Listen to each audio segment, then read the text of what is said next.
Well, just about every day, there's an update on COVID-19, whether from local health officials and even the steady dose of how COVID-19 is affecting the world.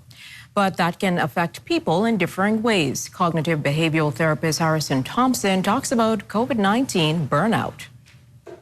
There's been such a saturation of COVID-19 information, people are starting to get burned out. And what happens with burnout is people tend to avoid any and all information that may be important for their health, for their benefit regarding COVID-19.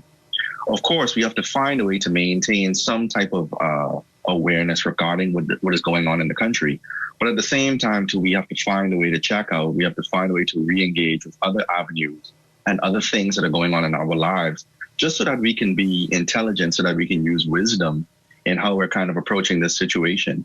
Usually when people experience burnout, they tend to get very lackadaisical. They stop cleaning in the way that they were. They stop disinfecting. They stop washing their hands as much as they used to. And I just want to advise everybody, you have to find a way to continue doing what got us to this point in the first place. You know, it could have been worse, but granted, because of the measures that we are taking, it's not as bad as it could be. Well, Thompson maintains now is not the time for persons to get relaxed. There are persons who are also waiting to return to, quote, normal. He says now may be the time to let go of the past. I understand why people want to maintain hope, because that is what we are most familiar with. We are familiar with how it used to be. We are familiar with the way things used to go.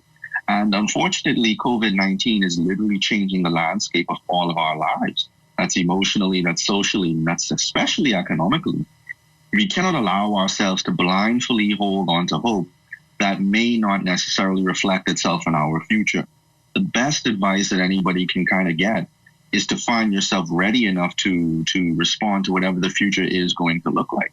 A lot of our family meetings and gatherings are going to be on Zoom. A lot of our togetherness and social closeness, it's going to be digital. Unfortunately, this may not be the most ideal thing, but until the world and the Bahamas gets a grip on this, this is something that we have to embrace.